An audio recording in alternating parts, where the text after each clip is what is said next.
iš esmės, nes mačiau, kaip kūnas, atsisakinėja. Iš esmės su širdim tik prastėjo, su galva, su energija, tai nei šeima, nei verslu negalėjau pasirūpinti.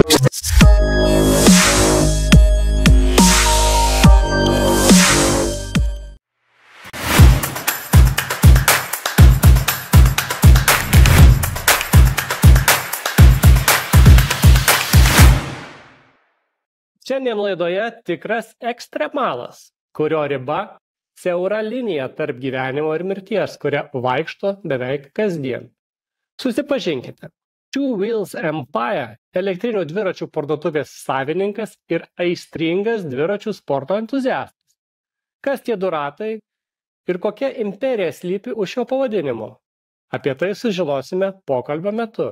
Tačiau Matas Rinkevičius turi papasakoti kur kas daugiau. Jau daugelį metų jis ne tik kuria, bet ir kovoja už aktyvios gyvensenos puoselėjimą, už naujų trasų įrengimą, už geresnės sąlygas bendraminčiams ir už tai, kad šio gyvenimo būdas taptų prieinamas visiems.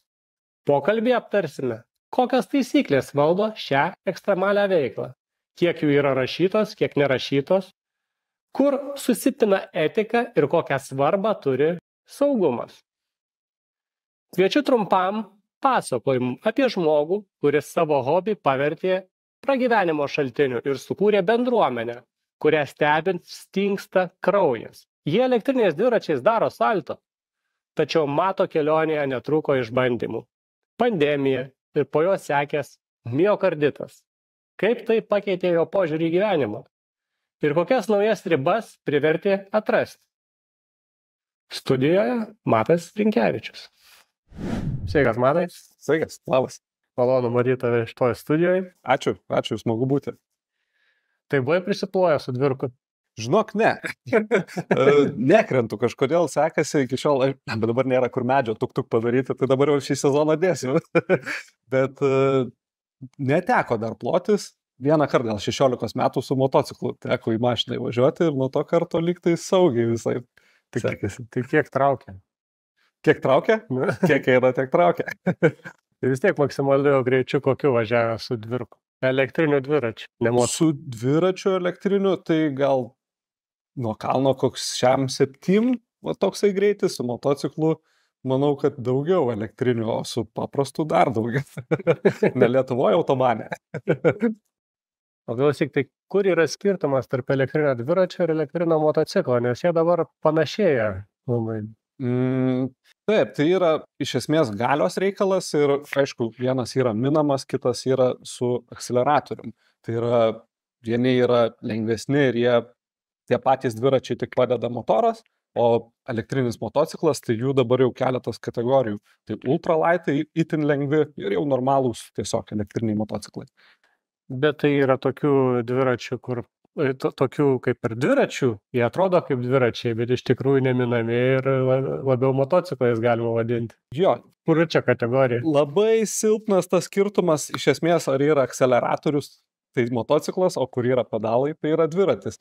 Bet kaip juos klasifikuoti, čia dar kitas dalykas, jau prasideda įstatyminė bazė. O policija tokius dalykus žino, kuo skiriasi? Jau žino, ačiū Vilniaus Volto vairuotojam. Tai jau, iš esmės taip, jau buvo tokia seniau grey area, nelabai buvo tokių nei taisyklių įstatyminių, nei nerašytų taisyklių, dabar jau realiai reglamentuojame šitie dalykai. Tai ar teko jau būti pagautam policijos?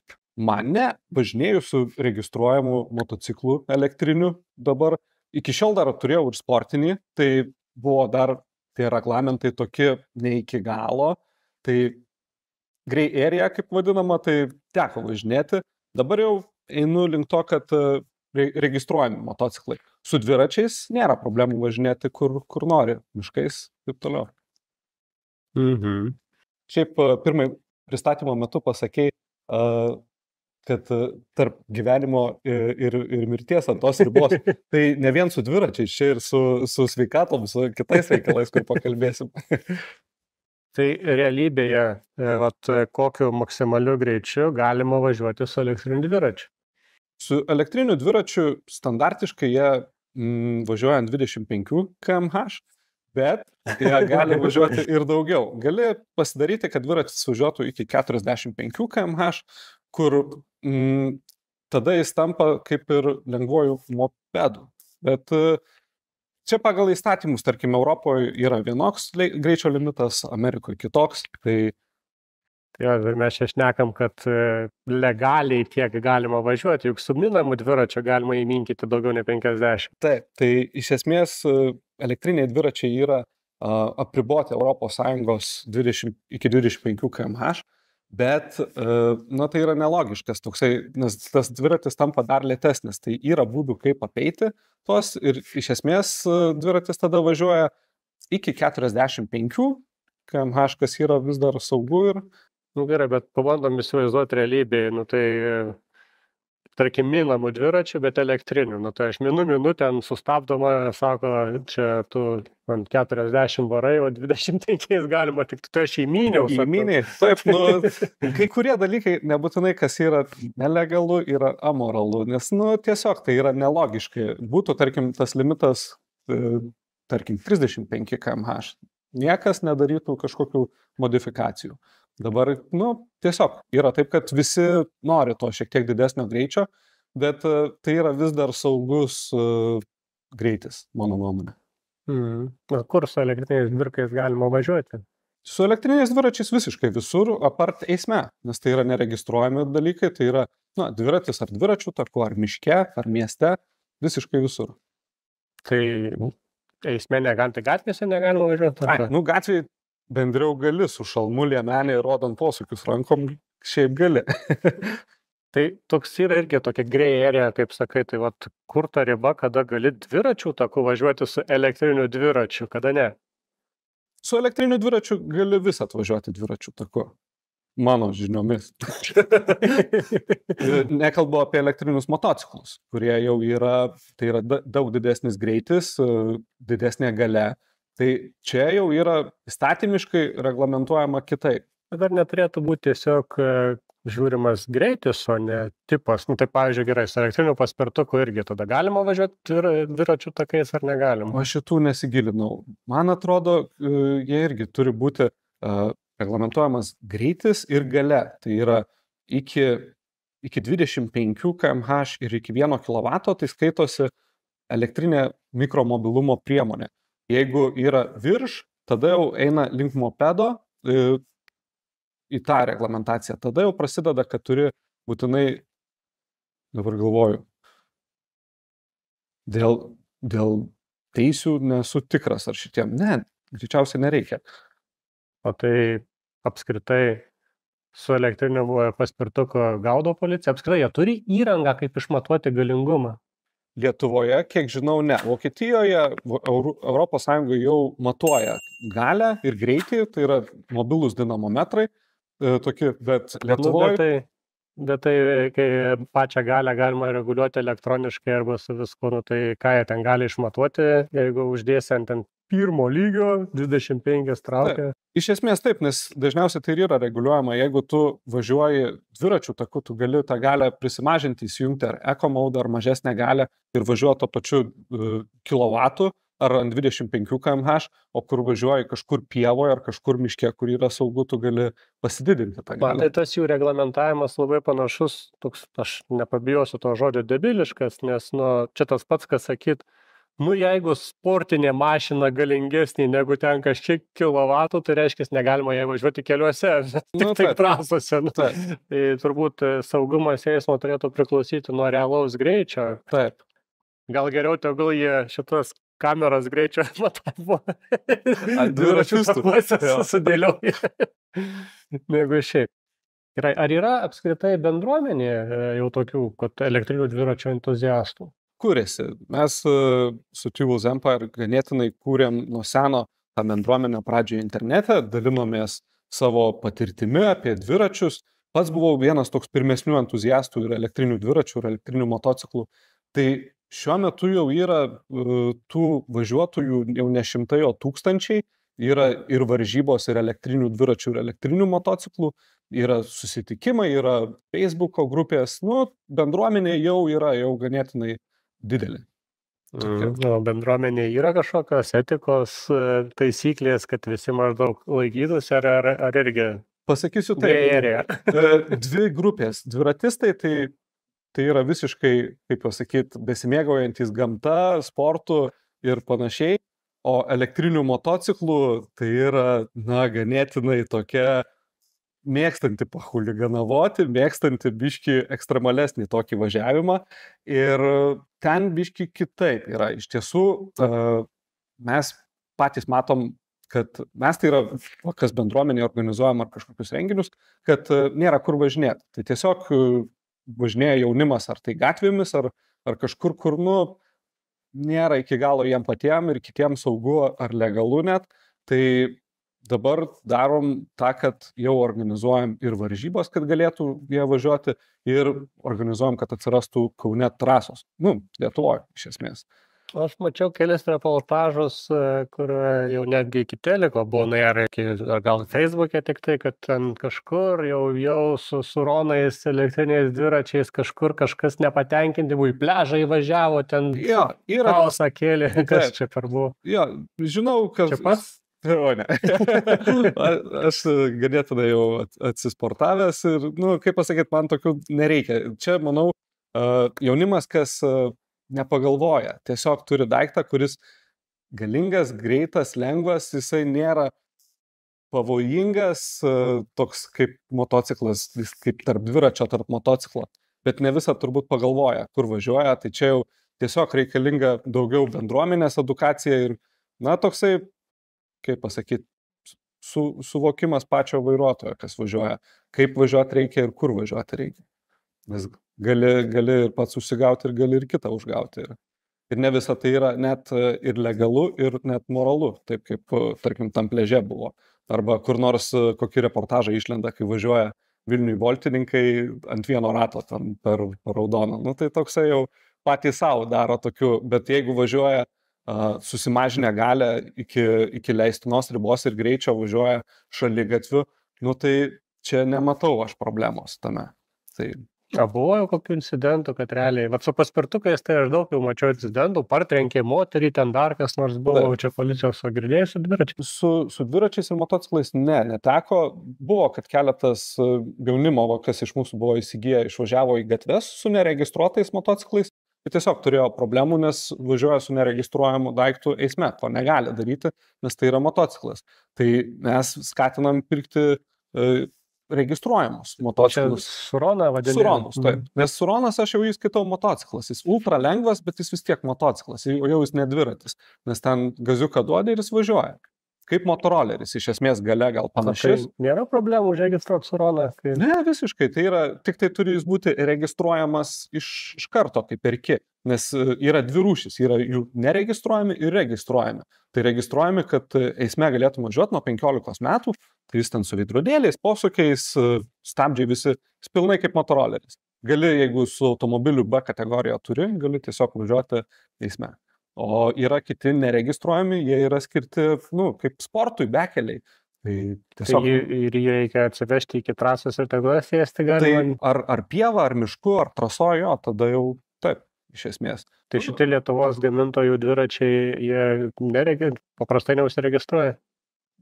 Jeigu kalbant apie Zabaiką, TMX, tai yra sportui visiems skirti daiktai, nes jie nėra homologuoti ir neturi COC sertifikatų. Tai iš esmės, tie daiktai yra sportui. O dviračiai jie net nereikalingi registruoti. Aš šiaip pažiūrinėjau ir pačią socialinę erdvę, tai ten buvo skandaliukų, kur su pačiu galiu kažkur kažką išarėt, kažką pridarėt, pridirbot, huliganai. Ne, okei. Tai kokia istorija buvo, kad atvažiavom į šitų elektrinių motociklų atidarimą Vilniuje, prastas buvo oras. Ir iš esmės neatvažiavom kažkur kažko prihuliganavoto, į trasas atvažiavom, kas buvo Vilniaus bendruomenės Belmonto trasos. Tai ir pati turbūt situacija gavosi tokia, kad mes atvažiavom prilyjus ir tiesiog mes ten nieko nepadarėm, šokinėjom trasose, miškuose ir pasigadino ta trasa. Ir čia buvo daugiau ne kiek mes pridarėm žalos kažkaip visuomenėje, bet čia tarp dviratistų bendruomenės ir va šitų elektrinių motociklų bendruomenės įvyko kivirčas, jis labai išsipūtė tas didelis burbulas, galų gale aš įpyliau žibalo, pavadindamas video, atvažiavom į Vilniaus trasas ir išarėm. Nu kažkaip taip, bet aš tą padariau tik tai todėl, kad vienas komentatorius taip parašė ir galvoju, nu įpilsiu žibalo. Tai kai pyliau to žibalo, tai kaip į veidą sprogo visas tas reikalas iki žiniasklaidos nuėjo. Nors realiai, ką mes ten darėm, tai mes tiesiog pasivažinėjom miškuose, nei chuliganiško ten kažkokio buvo važiavimo, tiesiog labai prastas PR'as gavosi elektrinė motociklų. Turbūt su paprastu dviračiu irgi galima išarti trasas taip kaip su elektrinė. Nu, elektrinis motociklas tiek, kad jisai sveria gal daugiau negu dviratis. Paprastas dviratis apie 10 kg sveria, elektrinis 20 kg, ultra lengvas motociklas 50 kg. Nu, tai jis tiesiog gilesnės vėžas palieka. Bet ten nebuvo kažkoksai padarytas specialiai, kad atvažiavom. Čia tiesiog, sakau... Tai paskui realiai važiavo tvarkyti ten? Po to su bendruomenė turėjom tikrai didelių problemų ir atsiprašiau asmeniškai visos bendruomenės.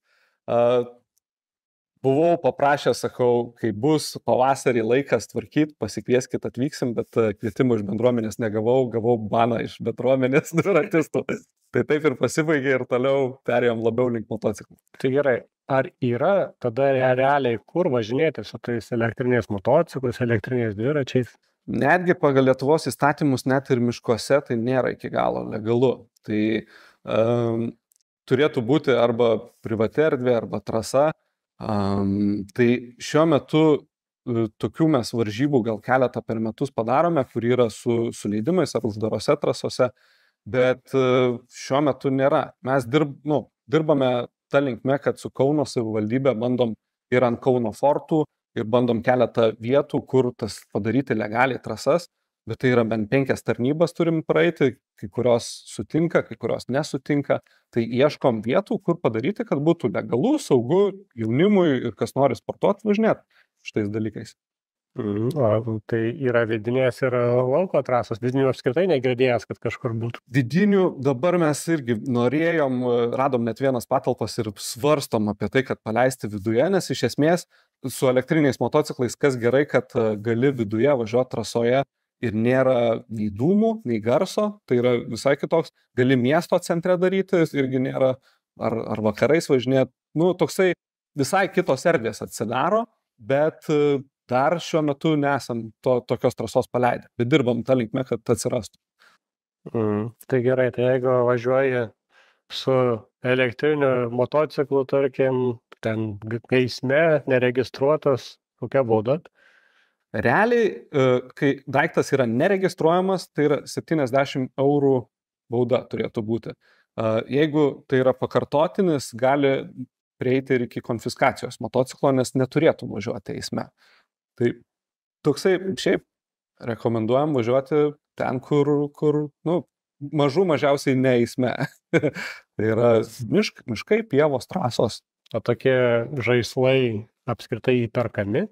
Kiek kainuoja? Visiškai dabar yra tiek jau ir antrinė rinka, tiek jie ir visiškai nauji yra visiškai perkami. Tai yra prasideda nuo 3, 4, 5 tūkstančių eurų. Tai skaitas įperų žmonės kartais ten 100 eurų dvirkui gaili. Ne, tai žinoma, gali ir dviratį ir dėvietą pasimti. Ir aš kalbu apie motociklus, su kuriais jau gali ir pasportuoti, ir pašokinėti. Dviračiai prasideda turgų ir nuo 100 eurų ir normalūs daiktai, mano nuomonė, net ir paprastas dviratis nuo 1000–2000 prasideda, o elektriniai gali dėvėtą jau irgi nuo 1500, 2000, motociklai nuo 3000 jau. Tai nežinau, ar čia nei brangu, nei pigu. Pas mus dar iš sovietmečio, pavyzdžiui, kai važinėja su automobiliais, turi tokias durnus įpročius žmonės, nesiseksiu saugos diržo, neprikolas, arba tenai, nelygis kažkoks, tai žinai. Tai o kaip su dvirko apsaugoms, kada reikia šalmo, pavyzdžiui? Aš galiu rekomenduoti, kaip kartą dėjęs į mašiną su neužsegtu šalmu ir šalmas nuskrido nuo galvos ir aš pračiuožiau ant veido ir krūtinės be šalmo, tai visiems rekomenduoju dėtis kuo daugiau šarvų, šalmų. Ir šiaip, kas Lietuvoje, tai ganėtinai žmonės pasvarsto apie savo saugumą, tai yra dedasi šalmus ir ypač jeigu su elektriniu motociklu, tai ir full face, tai yra uždaro tipo šalmai, kur apsaugo tikrai labiau. tada šarvai, stuburo tikrai svarbu, kelienai svarbu, pirštinės, nes dažnai krentant ant rankų gali nusileisti. Tai, ir galų gale batai ar kitos visokios apsaugos, šortai ir taip toliau.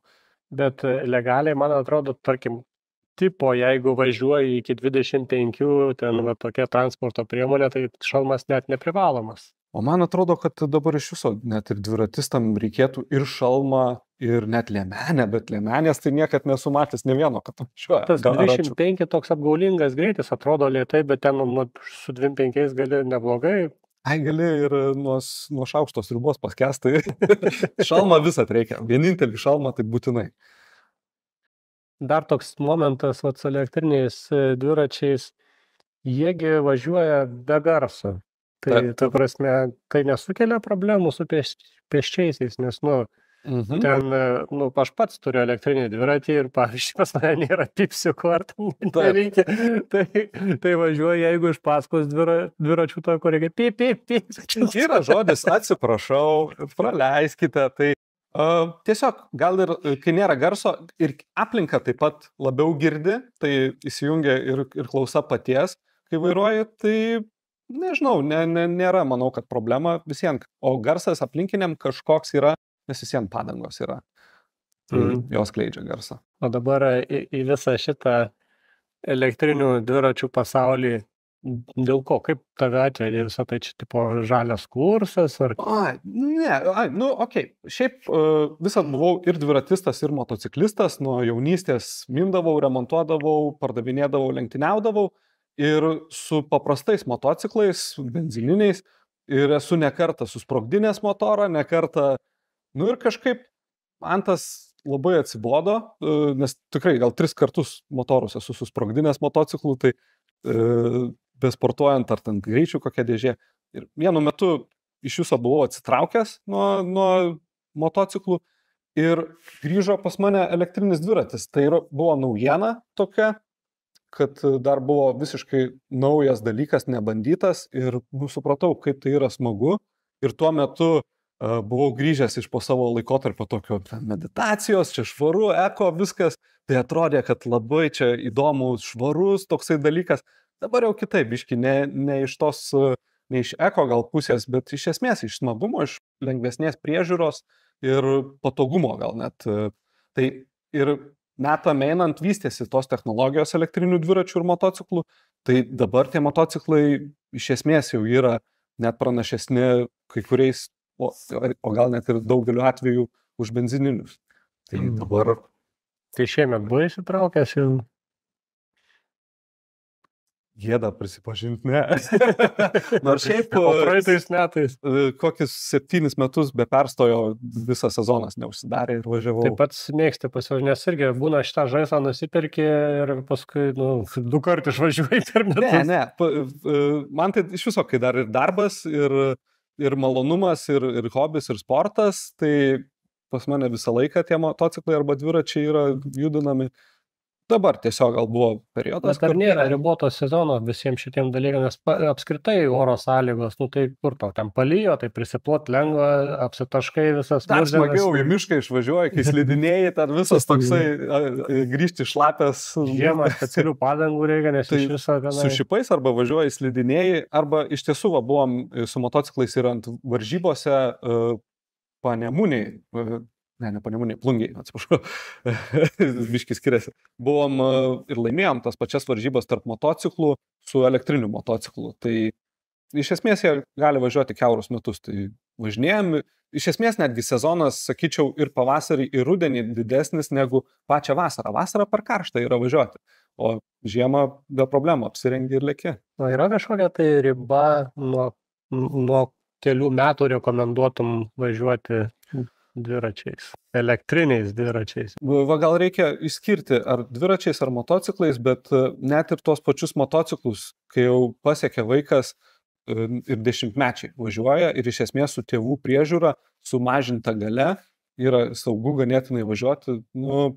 Nematau problemų ir yra tikrai, kas ne vienas yra važiavęs ir įsigijęs, tėvas ir sūnus ypač įsigiję ir važiuoja 10-mečiai, 12-mečiai. Realiai, kai jau protas atsiranda, sakyčiau, 15-16, dažniausiai yra, jau lipa ant šitų motociklų ir tada jau važiuoja į gatves ir kai kurie nepagalvoja, kad negalima eisme važiuoti. O šiaip tai važiuoja visų amžiaus, vairuotojai.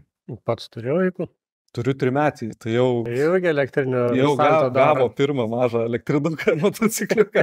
Tai reiškia, ir nuo 3 metų jau galima Galim. eisme dalyvauti. Eisme nerekomenduoju. Tai kaip, pavyzdžiui, 3 metų vaikas, ten aš net nelabai įsivaizduoju tos transporto priemonės, tai su ratukais papildomais į šoną, ar jau išmoko liksvarą laikyti? Tiesiog pradėjau nuo balansinio dviratuko ir dabar padovanojom ties gimtadieniu motocikliuką, kuris irgi balansinis. Ir tiesiog yra stabdis, yra akceleratorius ir viskas. Tu vien nusikeliant jau ne į tavo vaiko vaikystę dabartinę, bet į pačią vaikystę. Pats kada atsisėdai ant dviračio? Ant motorolerio pirmą su tėvuku gerą ryšį visą gyvenimą turėjom su motociklais ir motoroleriais, tai 12 metų nupirko daužtą motorolerį, susitvarkėm ir nuo tada jau dviračiai motociklai pas mane visą gyvenimą buvo. Tai tas 5 metai, 10 metų? Nuo 12. Nuo 12. Taip. Ir minėjai, kad buvo etapas, kad kažkaip pavažiavai biškį link sveikatos, eko, sąmoningumo, švaros. Kas čia per etapą? Buvo atsibodo, visi motociklai atsibodo, kažkoks savęs ieškojimo etapas. Buvo, galvoju, čia tie emocai, davai, kažką pabandysiu naujo. Ir iš esmės tai gal labai pasitraukiau atsitraukiau tiek nuo darbų, tiek nuo motociklų, išsipardaviau iki paskutinio dviračio ir pasileidau į visokias meditacijas, jogas. Kiek tau metų? Sakyčiau, 24 gal buvo toksai periodas. Iki tol tai ten būdavo, sportuodavau, motociklai, prekyba, verslas, sportai, vien tame ir po to tiesiog kažkokio, turbūt tiesiog etapas gyvenimo buvo, kur reikėjo save susidėlioti kaip noriu, o ne kaip aplinka suformavo. Tai toks nuo visko atsitraukiau, nuo draugų, nuo šeimos, nuo hobių, ir gan įdomus etapas, tik tai tiek, kad jis užsitęsė kokius ten 4-5 metus. Ir tai ten visko nuo tų meditacijų, psichodelikų iki self-helpo verslo knygų ir taip toliau. Toksai padėjo suformuoti per naują gal požiūrį į save, į gyvenimą. Bet kas įdomiai, kad galų gale vis tiek grįžau ten, kur buvau. Tik Tai čia Lietuva ar kažkur važiavai, kažkokius ritualus? Tai nereikia niekur važiuoti, į Nidą nuvažiuoju, į Grybukų ir... Tai kaip senas narkomanas, ten prisėjo vaskinės, ar rekomenduotum tokiu keliu eiti, ar tai iš tikrųjų teisinga, ar praplečia sąmonę, ar turi kažkokių pašalinių poveikių? Jeigu žmonės kažko ieško savyje ar gyvenime, kažkas yra ne taip, gali eiti meditacijas 10 metų, gali pas psichoterapeutą eiti 5 metus, arba gali 5 valandom psilocibino grybų suvalgęs patirti nerealiausius suvokimus apie save, gyvenimą ir tikrai tuo metu praplėsti savo sąmonę ir suvokimą apie gyvenimą ir po to grįžti integruoti į kasdienybę. Tai yra nenutrūkstant.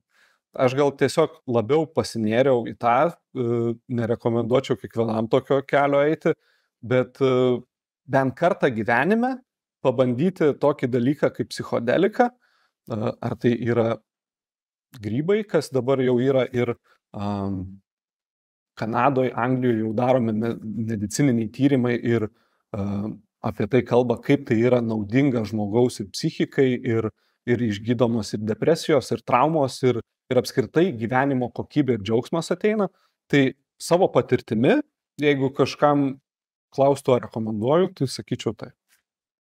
Bet ar tai nesuteikia kažkokios priklausomybės, nes vieną kartą patyręs nori dar ir dar. Pavyzdžiui, su kuo ten pasišnekėjai, su augalu, liūtu? Ne, ten daugiau toksai apskritai pasikalbėjimas su savimi vyksta, nes toks atsitrauki nuo savęs, pradedi save labiau matyti ir gyvenimą Ar tai sukelia priklausomybę? Visiškai ne. Tai yra, tu net nenori tos patirties, nes tai yra toks stiprus išgyvenimas, kad tu tikrai nenorėsi to daryti sekantį mėnesį, nes iš tiesų sekantį mėnesį tu, ta prasme, integruosi tik tai tuos dalykus, ką suvokiai. Aš kaip praktikavęs esu, tai kartą per metus, sakraliai, ritualiai pasidarai tokius dalykus ir tai nėra priklausomybės sukeliantis dalykas. Ne kaip, tarkim, žolė, kurią seniau irgi rūkydavau ir galvodavau, kaip čia gerai ir visiems reikėtų rūkyti žolę. Iš tiesų, va, tas dalykas tai tikrai yra sukeliantis tam tikrą priklausomybę, kuri yra gal labiau psichologinė, gali priprasti.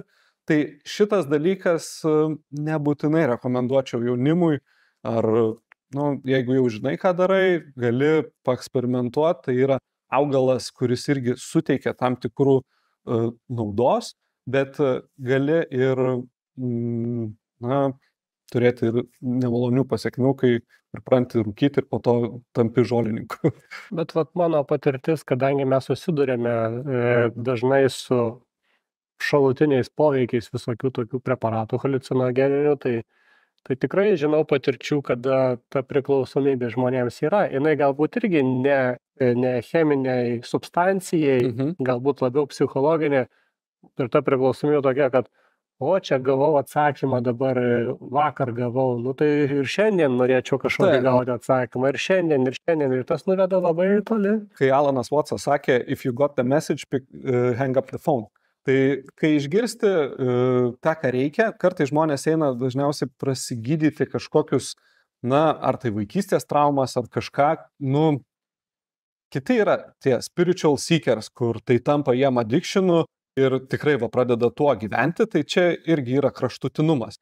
Bet iš esmės, kaip pasakyti, jeigu tą darai ne vienas, yra iš tiesų ir žmonių Lietuvoje, kas ir organizuoja ir išvykas, jeigu norit legaliai tą padaryti, tarkim, kas Lietuvoje tai yra iš esmės nelegalus dalykas, net musmirė ta pati jau dabar nelegalu, čia kita tema galėsim prieiti. Bet tiesiog yra organizuojamos kelionės ir į užsienius, kur tu gali tai legaliai padaryti su šamanais, kurie tuos dalykus tūkstantmečiais praktikuoja ir tai yra, tau padeda suvokti tuos dalykus ir kad tu nepasinertum į tavo tokį, pastovų siekimą tų būsenų. Tas būsenas galų gale po to kartą patyręs gali numedituoti ir vėl įeiti į tą patį suvokimą ir tą sąmonę. Bet paminėjai musmirės, tai valgęs musmirių? Esu valgęs ir mikrodauzinės esu ir tai yra, pasirodo, nieko, tai yra mitas, kad raudonosios musmirės, žaliosios, tai taip, kepenim kaput, raudonosios gali sąnarius trinti. Palauk, čia man reikia patikrinti, biškai palauk, čia su vaiduokliu gal šneku, žinai, gyvas, žiūrėkit, prisidėjęs musmirių, bet gyvas. Mikrodauzinimui šiek tiek irgi veikia sąmonę, bet esu tiesiog paeksperimentavęs, nesu ten jų valgęs, prisivalgęs, bet jų beje negalima žalių. Būtinai turi būti žalių. Dabar nuo sausio 1 šių metų, tai jau kaip ir negalima apskritai jų netrinkti tenai. Nelegalu, pasirodo. Tai iki 15 metų, jeigu pardavinėjai. Tai čia... O ką manai apie tokias nesąmonės Lietuvoje, bet su tokiais įstatymais, kad už nužudymą 2 žmonių, ta prasme, mažiau, arba tiek pat, arba netgi mažiau, priklausomai nuo aplinkybių gali gauti, negu nuėjai miške grybą, nusiskynė ir sakai, parduodu už pitaką. Kaip gali būti nelegali gamta? O šitas man toksai, gali edukuoti, gali pasakyti, kas tai yra, kodėl yra bandoma tokius dalykus labai riboti. Man tai ateina, kad čia nesaugojimas žmonių, nes jeigu saugotų, tai gal alkoholį labiau ribotų. Bet čia kaip tik gal atrodo norisi gal kontroliuoto žmonės, kad žmonės nesisąmonintų. Tai apie raudonasias musmirės, dabar jau įstatymas kitaip sako, bet šiaip pasidomėjus, tai yra irgi tam tikras psichodelikas lengvas. Tai, šiek tiek toks negu psilocibinas, bet irgi sukelia tam tikrus... Sukelia tam tikras būsenas, kurias išgyvenęs patiri tam tikrus pokyčius savo asmenybės.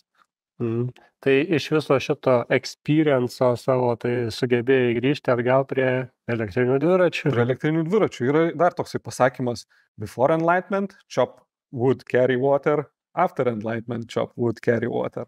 Nebūtinai enlightenmentas, bet patyrimo iš tiesų iki tokių būsenų nueini, kur patiri tą tokią begalinę meilę, begalinį suvokimą, net tokį, Jėzaus Budos, būsenas. Iš esmės laikinas, kurios yra, sukeltos tų substancijų, bet jas patiri ir kažką išsineši iš to.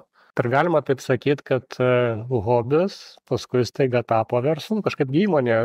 Visiškai. Taip, aš ir jaunystėje iš esmės tuo verčiausi ir, tuo momentu, kai pradėjau tas meditacijas, pradėjau galvoti, ką čia geriausiai galiu daryti gyvenime, ką čia norėčiau. Ir galų gale vis tiek man atėjo, kad man patinka šiti daiktai, nes jie suteikia laisvę, ypač elektra, tai buvo dar toksai naujas dalykas, man patinka ir bendruomenės kurti, ir dalintis. Iš esmės toksai buvo labai man natūralus ir iš širdies dalykas. Iš esmės tai, ką darau, tai taip ir atsidūriau čia. Ir įmonė sėkminga? Pliusė ar minusė? Pliusė, augam. Šiuo metu augam ir pati įmonė jau prekiaujam tais motociklais, dviračiais. Lietuvoje per metus gal 100 vienetų motociklistų išleidžiam į gatves. Motociklus servisuojam, tuninguojam, nuomojam, gaminam komponentus, dalis, kur pardavinėjam tiek Lietuvoje, tiek užsieniui. Buvom parodoje dabar ir dileriai, distributoriai ir Europoje, ir Amerikoje. Ir online prekyba. Tai ir iš esmės visa tai yra apjungta per socialinius tinklus, Instagramai, YouTube'ai. Tai toks išsivystė visai ta 2 ratų imperija tokia, maždaug ten, kur norėjosi. Gal dabar norėtųsi daugiau tokio turinio, ne apie motociklus, ne review, bet apskritai apie tą gyvenimo tokį, būdą, apie tą lifestyle, apie tą bendruomenę, nes, tikrai fainas dalykas toksai, kaip važinėjai pats, tai yra arti gamtos. Nėra triukšmo, tiek dviratis minamas, kur beje turbūt daugiau dar su dviračiu minamu važiuoju, tiek tas motociklas. Tai, ir garso nėra, triukšmo nėra, greičiau, smagiau, saugu, nes lengviau negu motociklas ar toks, mažiau galios negu sunkus motociklas. O tai kaip įmonė išgyveno tą tokį mūsų laikotarpį, kada čia visi buvo uždaryti, niekur važiuoti, netgi ten pas mus Lietuvoje ir miškuose gaudė be kaukių, ir ten pležuose, ten jeigu ne į tą įvažiavai apskritį, staiga ten. Tai teko patirti šitą laikotarpį. Visiškai, tai bet kas gerai, kad elektriniai dviračiai tuo metu būmino, nes miškuose sunku pagauti elektrinį dviratį be kaukės. Tai įmonė, kai visom įmonėm iš tiesų buvo sunkesnis laikotarpis, mūsų įmonė būtent augo tuo metu, nes iš tiesų buvo mobilumo negalima, į sporto klubus nebuvo galima, eiti pasivaikščioti negali, bet gali eiti į mišką. Tai miškuose dviračiai ir iš esmės lietuviai tikrai mes atradom tos dviračius ir miškus, kalnų dviračius, ypač tada dar tų suronų net kaip ir nebuvo tokių, tai buvo daugiau dviračiai visi minami elektriniai. Tai tuo metu tikrai augo įmonė ir labai fainai, nes toksai buvo ir yra šeimos verslas, ir mes ir online, ir toksai su tuo hobiu, man ten patinka tą YouTube'o turinį kurti. Toks tikrai geras momentas buvo, kai augo, bet turėjo ir savo problemų, nes atsidarėm ir fizinę parduotuvę, ir ten tie vitrininiai stiklai, ir testai, ir nieko ten neįleidžia, ten iš viso galvom, gal tuo metu uždaryti tą parduotuvę ir tik online likti. Tai tikrai buvo problemų. O tai tuo periodu važinėjant su elektriniu dviračiu ar motociklu kaukę dėvėjai? Ne, nesąmonė, tai čia pareikėtų? Nebūtinai tai, ką reikia daryti, nebūtinai reikia daryti. Yra logiškumo principai ir čia, jeigu kažkas sako, kad tai reikia daryti, nebūtinai tai reikia daryti, nes... Bet elektrinis dviratis, tu greitai važiuoji, žinai, kaip virusas iš karto ir skleidė. Super spreaderis. Visą kauną gali užkeisti.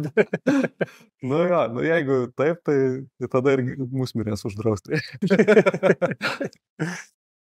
Tai kalbant apie periodą, minėjai, kad uždarinėti labai sunku buvo patekti į fizinės parduotuvės ir visą kitą, įvairios taisyklės. Tai gelbėdavogi, atsirado dokumentai, visokių QR kodus, ten reikėdavo. Turėjai QR kodas? Blemba, kaip čia dabar pasakyti, Lietuvoje tas dalykas korupcija, bet gal aš nežinau. Irgi, vėlgi, aš tai esu toks gal laisvamanis, galva dėl to ir nenoriu tokių žmonių laisvamanių, kurie ten ar grybukus ar kažką, nes pradedi už save galvot, nors vienoje vietoje nepagalvojau.